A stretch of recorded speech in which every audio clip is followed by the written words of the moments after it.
సంధ్య, ఎంతకాలం ఇలా దొంగచాటుగా కలవడాలు? చిక్కగా ఉంది. ఈవేళ ఇక్కడికి వచ్చింది చదువు కోసం కాదు, ఈ సంధ్య కోసమే. నీకు తెలుసు కదా, త్యాగరాజస్వామి, ముత్తుస్వామి దీక్షితులు, క్షేత్రయ్య, అన్నమాచార్య, అప్పలాచార్య, ఆత్రేయ, వేటూరి అందరూ అయిపోయారు.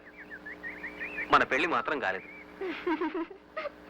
త్వరగా మీ నాన్నతో మాట్లాడు సంధ్య. మా నాన్న సంగతి నీకు తెలుసు కదా, ముక్కు మీద కోపం.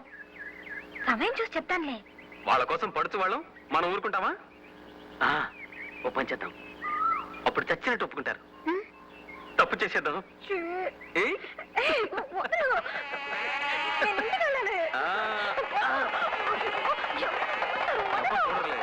సంధ్య, సంధ్య ఆగు, ఆగమంటే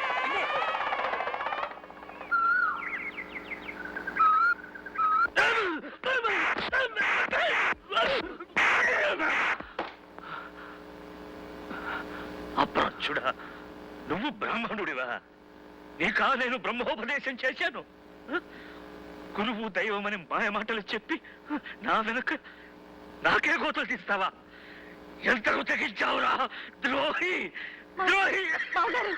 పడకండి, మీరు ఎక్కువ మాట్లాడకండి, మీ ఆరోగ్యం బాగలేదు.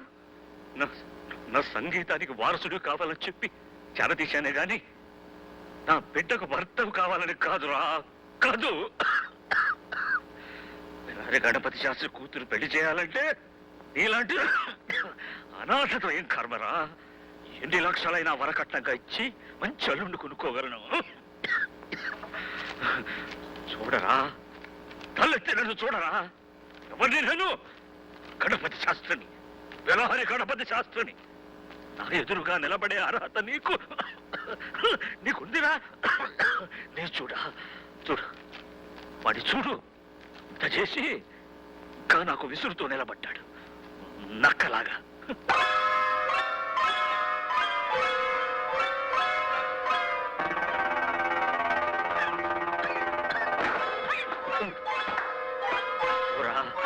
ఈ పాపిష్టి ముఖం ఇంకెప్పుడు నాకు చూపించకు.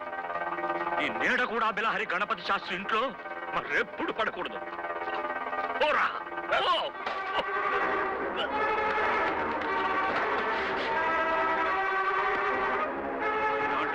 ఈ నీచుడితో సంపర్కం పెట్టుకున్నందుకు ఈ రోజుతో మైల స్నానం చేసి వదిలించుకుంటాడు.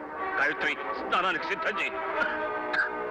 అతను వెళ్ళిపోతే మీరింకో మైల స్నానం చేయవలసి వస్తుంది నాన్న.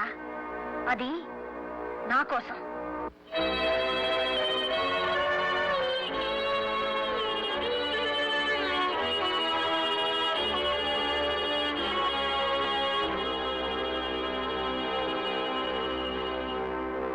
మావగారు, వాళ్ళిద్దరూ ఒకరినొకరు ఇష్టపడుతున్నారు.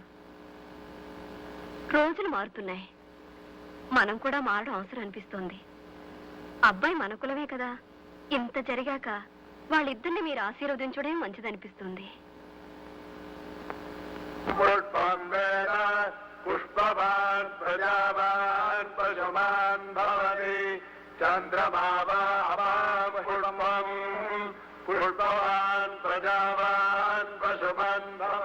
సుస్వాగతం.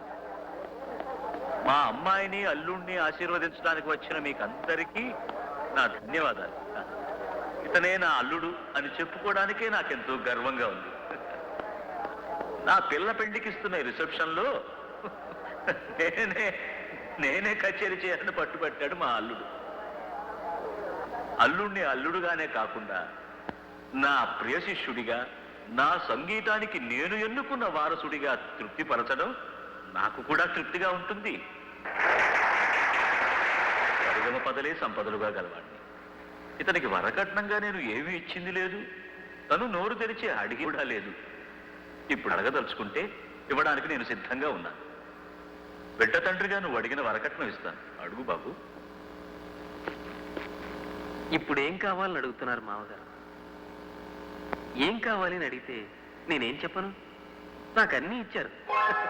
మామగారు కాకముందు నన్ను కాదన్నారు, కూడదన్నారు, కాలదన్నారు, కాండించి ఉమ్మారు. అవన్నీ నాకు ఆశీర్వాదాలే. వరకట్నంగా ఏదైనా అడిగి తీరాలని, అడిగింది ఏదైనా ఇస్తానని సభాముఖంగా చెప్తున్నారు కాబట్టి సభలో వారిని చిన్నబుచ్చలేక వారి పెద్ద మనసు మీద గౌరవంతో ఏదో చిన్నవాడిని ఒక చిన్న వరం వారి దగ్గర ఉన్నవరమే వరకట్నంగా అడగక తప్పటం లేదు. కానీ వరకట్నం చట్టరీత్యా నేరం. అందుకని కట్నం డబ్బు రూపేణా కాకుండా సంగీత కళానిధి జ్ఞాపకంగా జీవితాంతం నేను వారిని స్మరించుకునే విధంగా ఏదో వారికి నచ్చిన ఒక రాగాన్ని నాకు వరకట్నంగా పారేస్తే అదే 10,000. మీకు తెలుసు, వారికి నచ్చిన రాగం, మీరంతా మెచ్చిన రాగం, వారికి ఎంతో పేరు తెచ్చిన రాగం బిలహరి. అది నాకు వరకట్నంగా కావాలని అడుగుతున్నాను. బిలహరి రాగానికే వన్నె తెచ్చిన బిలహరి గణపతి శాస్త్రి గారు వారి పేరులో మొదటి 4 అక్షరాల్ని నా మొహాన పడేస్తే అదే నాకు వరకట్నం. అంటే జీవితాంతం వారు ఎప్పుడు ఎక్కడ బిలహరి రాగాన్ని పాడకూడదు. జనమిచ్చిన ఆ బిరుదు ఇంకా ఆయన పేరులో ఉండదు. ఎలా ఉంటుంది? నాకు దానంగా ఇచ్చేశారుగా. సంగీత కళానిధి బిలహరి గణపతి శాస్త్రి, ఇక మీదట కుత్తి గణపతి శాస్త్రి.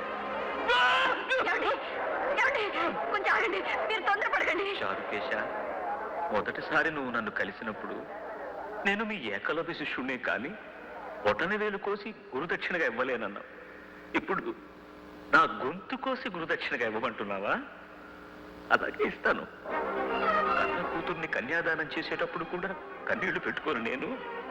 ఇప్పుడు కన్న తల్లి వంటి బిలహరి రాగాన్ని కన్నీటి ధారతో నీకు ధారాదత్తం చేస్తున్నాను.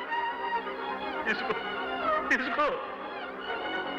హిరణ్యగర్భగర్భస్థం హేమబీజం విభావతోః అనంత పుణ్యఫలదమదశాంతిం ప్రయచ్చమే ఇదం బిలహరి రాగదాం తుభ్యమహం సంప్రతలే నమః ఓష్ణో హస్తాభ్యాం ప్రతిగృహ్ణామి.